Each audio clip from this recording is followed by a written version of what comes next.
Les habitués d'entre vous, ceux qui sont déjà venus à NetExplo le savent, c'est la cérémonie de remise de prix la plus détendue au monde parce que le palmarès est publié avant la cérémonie.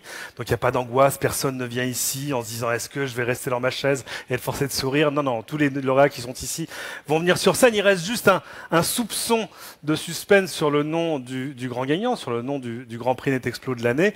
On va élaguer toute cette remise de prix par rubrique, un peu comme Julien l'a fait pour les tendances de l'année. On va commencer par une tendance qu'on a appelée le bio-stretching. Regardez.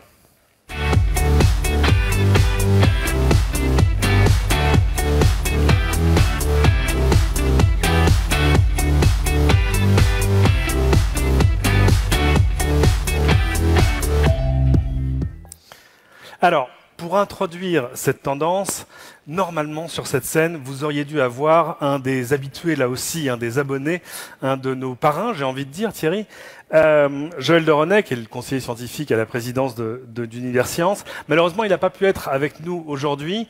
Pourtant, là, on est vraiment dans son dada, on est en train de rejoindre les prédictions, parce que les choses que Joël de René me racontait il y a 20 ans. Il fallait donc qu'il soit ici d'une manière ou d'une autre. Il nous a envoyé une petite vidéo. Regardez. Bonjour à tous et désolé de ne pas être parmi vous cette année.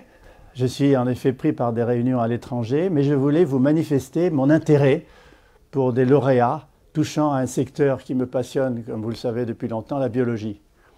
La biologie, justement, a fait des progrès extraordinaires avec les biotechnologies au cours des dernières années.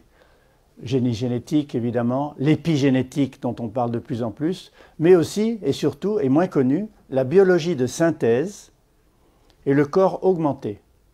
C'est justement deux des lauréats dont je vais vous parler. La biologie de synthèse, qu'est-ce que c'est?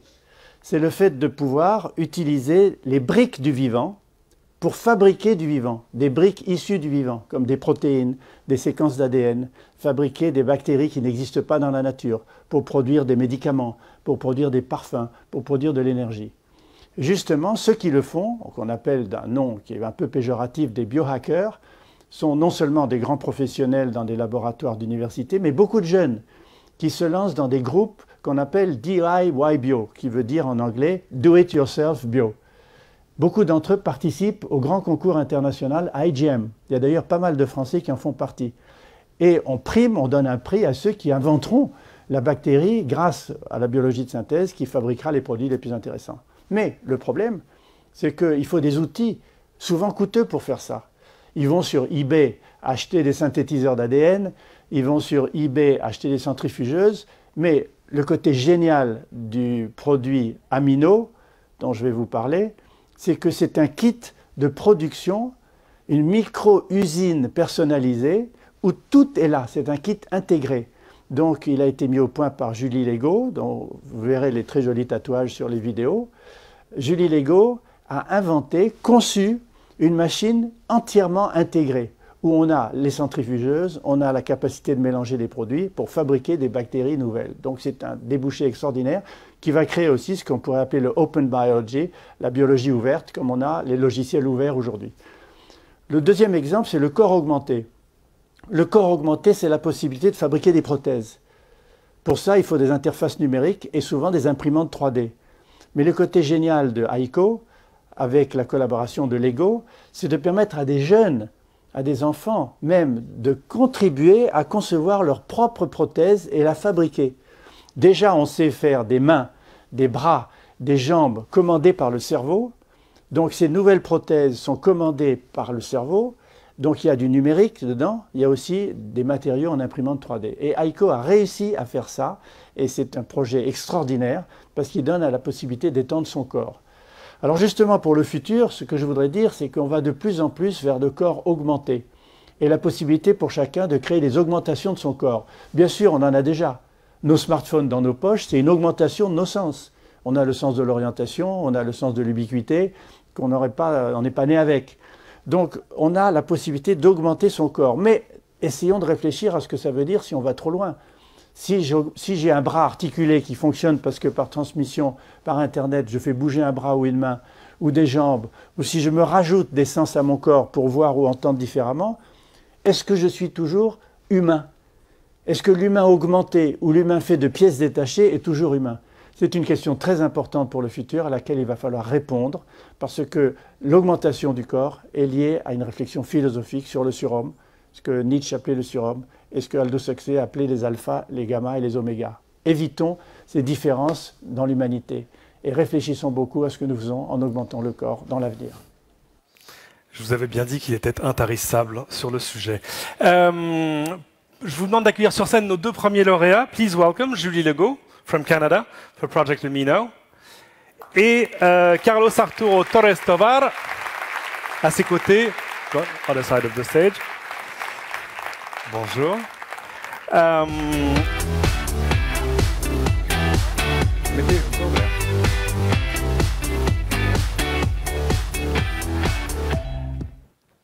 là. Julie, alors le problème c'est qu'évidemment Joël de René a entièrement défloré le projet, ce que c'est, comment, how you did it, everything. You speak both French and English. I'll switch to English. Je voulais juste peut-être regarder le vidéo pour répéter un peu en images ce que vient de dire Joël.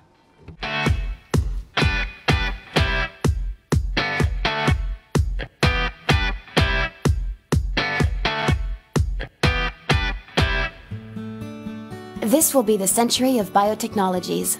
They can help mankind solve crucial problems in food, energy, or health. Bacterial cultures and genetic engineering were always the preserve of recognized laboratories. Until Julie Legault came along.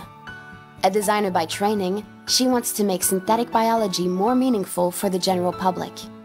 She's convinced that the more biohackers are out there, the more likely we'll be to meet tomorrow's challenges.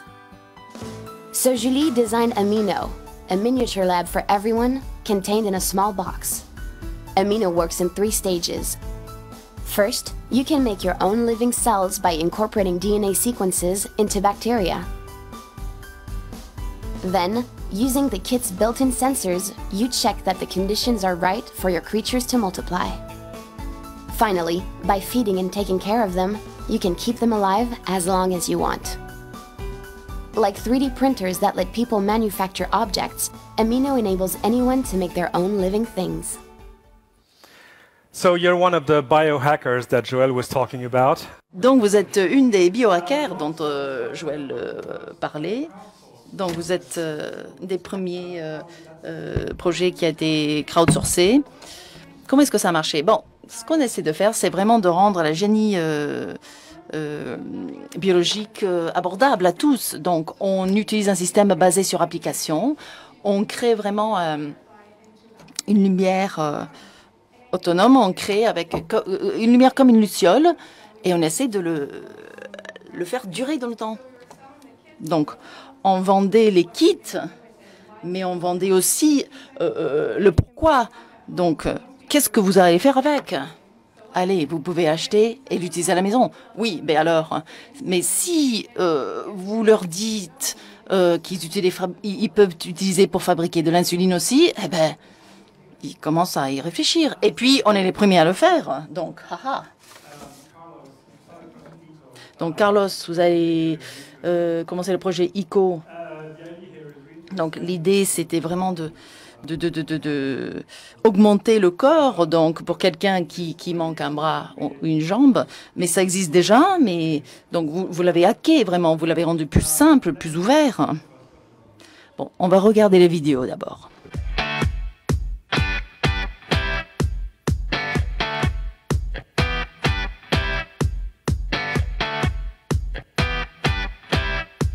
Children that have lost an arm through malformation or an accident have to deal with their disability, but also with people staring at them. Self-confidence doesn't come easily when you're wearing a prosthesis.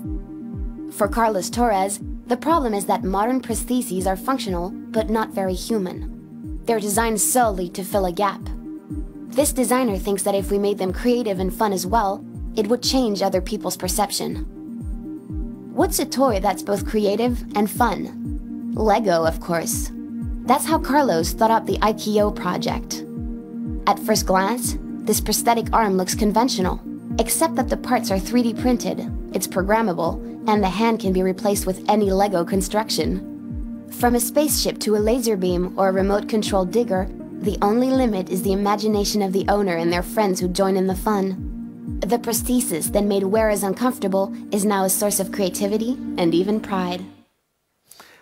There are several Donc il y a plusieurs projets sur les prothèses et les imprimantes 3D. Comment se différencier votre projet? Comment est-il différent? Bon, il est très différent parce que l'intention de ces prothèses, c'est vraiment de rendre ces prothèses aux enfants. Donc, bien évidemment, ces prothèses sont fonctionnelles, dans la tradition fonctionnelle, on va dire. Mais ces enfants peuvent explorer, partager, et c'est personnalisé. C'est pas juste de l'augmentation humaine. Je pense... Bon, on va le faire en français. Tu es à voir ces statuettes, et tous les ans, il y en a des différentes. Et on ne raconte pas leur histoire, alors que leur histoire, elle est incroyable. Ces statuettes, elles sont signées Hervé Di Rosa. Elles sont fondues dans une tribu qui s'appelle les Bamoun au Cameroun. Thierry hoche la tête, c'est donc jusque-là, j'ai bon. Elles sont magnifiques. Là où l'essentiel des cérémonies vous donne un bout de plastique avec une plaque dessus, vous avez là une véritable œuvre d'art. Moi, j'attends toujours qu'un lauréat ne vienne pas pour pouvoir en prendre une discrètement. Ça, apparemment, c'est pas encore pour cette année. Julie, pour vous remettre votre prix, j'appelle sur scène Christophe Jourdain, qui est directeur international de l'IFOP. Ah, restez avec nous. Tenez. Prenez le micro. Mettez-vous avec eux, sinon on va me dire il n'est pas dans la lumière, ça va pas du tout. Voilà. Il y a beaucoup de choses moi qui me plaisent dans le projet Amino. Le fait peut-être que ça ressemble un peu au kit de chimie de mon enfance, enfin que ça garde un caractère un peu enfantin. Qu'est-ce qui vous a plu dans ce projet? Au moins deux choses.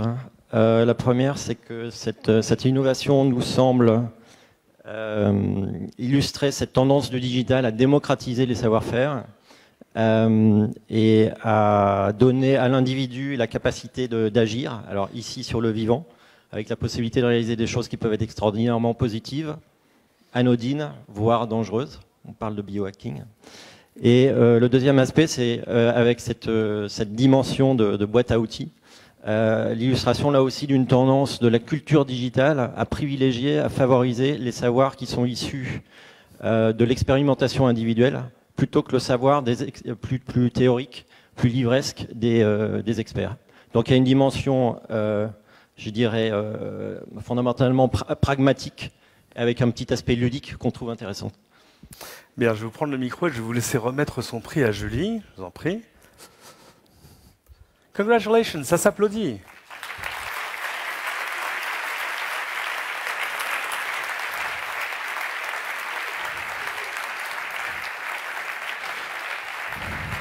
No.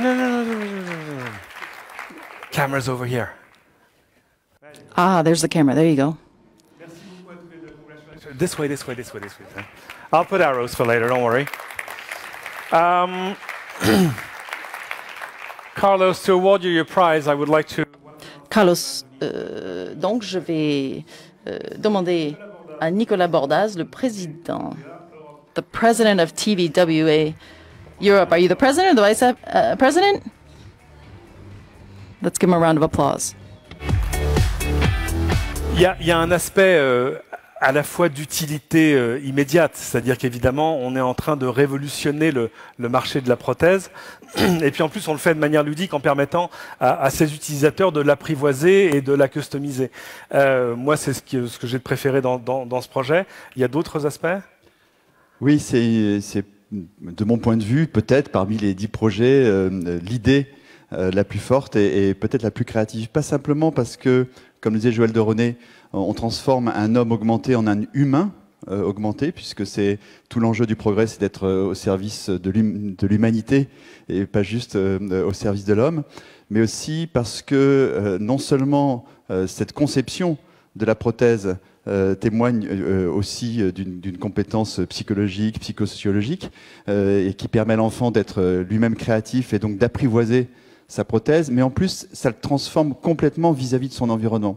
Et au fond, ça lui permet de passer d'une logique où il se sentait diminué à une logique où il se sent augmenté, en quelque sorte un super-héros qui arrive à faire des choses que les autres enfants ne font pas. Et donc je trouve que parmi tous les projets, les 10 projets sont formidables, mais j'ai personnellement une affection particulière, en dehors du fait que c'est aussi un projet en partenariat avec une marque, bon, que Tebdula ne gère pas malheureusement, mais enfin ça viendra peut-être un jour, qui est Lego, et je crois que c'est aussi le seul projet qui est en partenariat avec une grande marque, donc il faut le saluer, et peut-être ça va inciter d'autres grandes marques à participer encore davantage à d'autres projets. Mais je pense qu'au fond, c'est celui qui n'est pas humain, trop humain, mais humain et pas encore assez humain. Merci beaucoup, Nicolas. On va lui remettre son prix.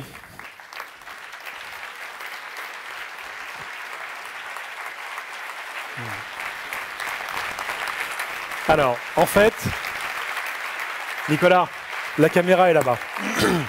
Look over here.